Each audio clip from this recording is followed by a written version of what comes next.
Umukobwa Zuma w'imyaka 21 y'amavuko nkuko mumubona nibugiye gushakana n'umwami w'imyaka 56 muswati wa gatatu wa Eswatini cyangwa se Swaziland. Uyu ni umukobwa wa Jacob Zuma wahoze ari perezida wa Afrika y'Epfo,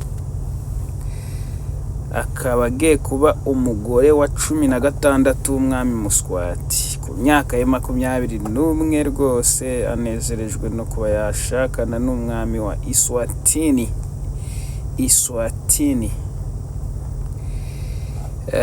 Umukobwa Zuma, umukobwa wahoze ari perezida wa Afrika y'Epfo Jacob Zuma, yerekanywe nk'ugiye kuba umugore mushya w'umwami muswati wa gatatu wa Eswatini ku munsi wa nyuma w'ibirori gakondo bimara iminsi 4 muri iki gihugu.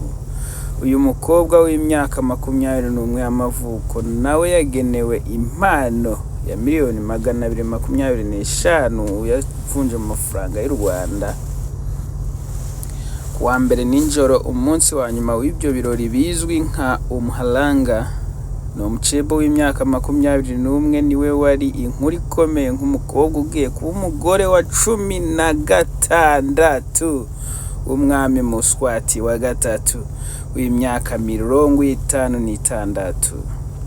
Amashusho y'ikinyamakuru Times of Swatini yerekana umukobwa Zuma arimo kubyina indirimbo gakondo ari kumwe n'abandi bagore benshi.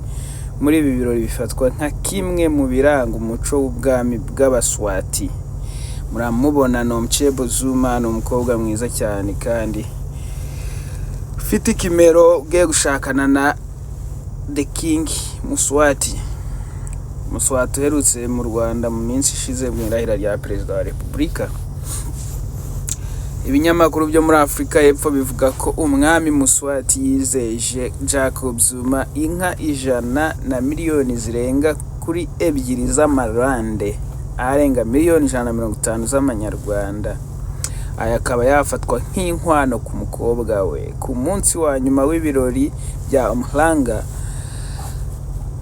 hagaragaye umwami Misuzulu Kazweltini w'Abazulu bo muri Afrika y'Epfo nk'umwe mu batumirwa bakuru, aherekejwe n'itsinda ry'abarwanyi b'Abazulu nk'uko bigaragara mu mashusho yaranze ibi birori.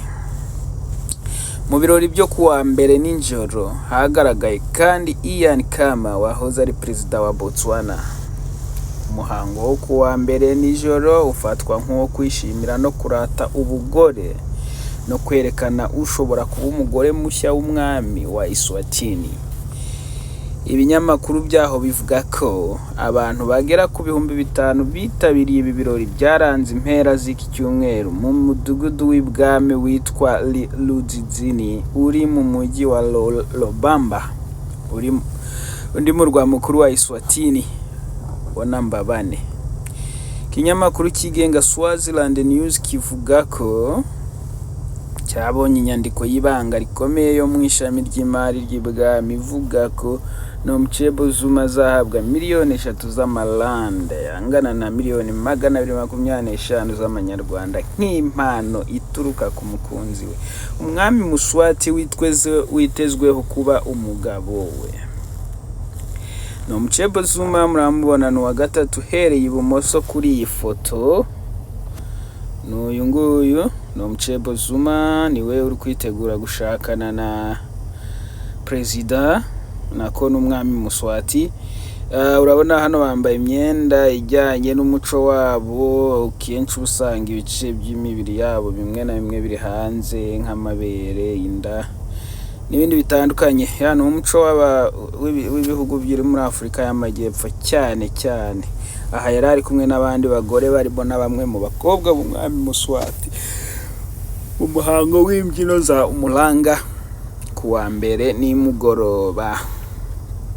Abazulu n'Abaswati si ubwa mbere baba bagiye gushyingirana. Umwamikazi w'Abazulu Mantfombi Dlamini Zulu wapfuye muri 2021 nyuma y'ukwezi kumwe wari umugabo we umwami w'Abazulu Godwill Zwelithini atanze akamuranga ingoma yari umuswati washyingiwe mu bazuru kandi akaba mushiki w'umwami muswati wa gatatu wa Eswatini.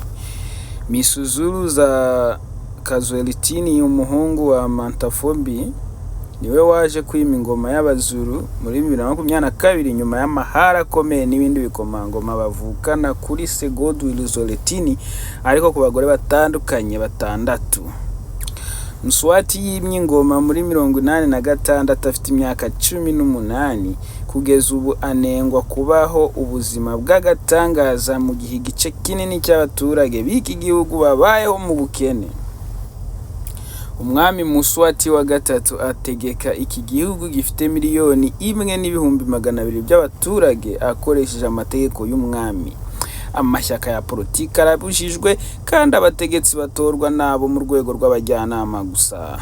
Murabibona ngaha no Umukobwa yambaye ikanzu y'icyatsi ari kumwe n'umwami muswati.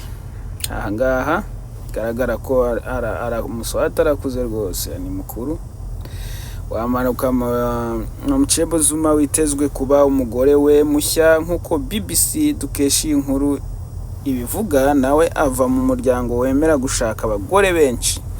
Ise Jacob Zuma w'imyaka 82 yashakanye n'abagore 6, ubu afite abagore 4 n'abana barenga 20 nk'uko ikinyamakuru The Guardian cyo mu Bwongereza kibivuga.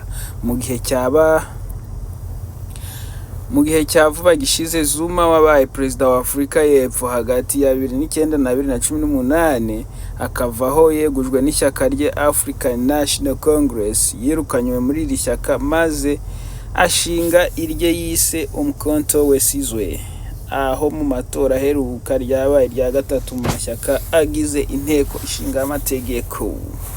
Umuco w'ibihugu bya Afrika y'Amajyepfo ukomeje kwibanda ku mico ya kera ya Kinyafurika. Wowe ubitekereza hiki? Abafeminist ntimungwe nabi, ntabwo ari nge wabikoze. Gusa Afrika yagombye kugumana umuco wayo, ibintu by'abakoloni bigasubira iwabo. Murakoze.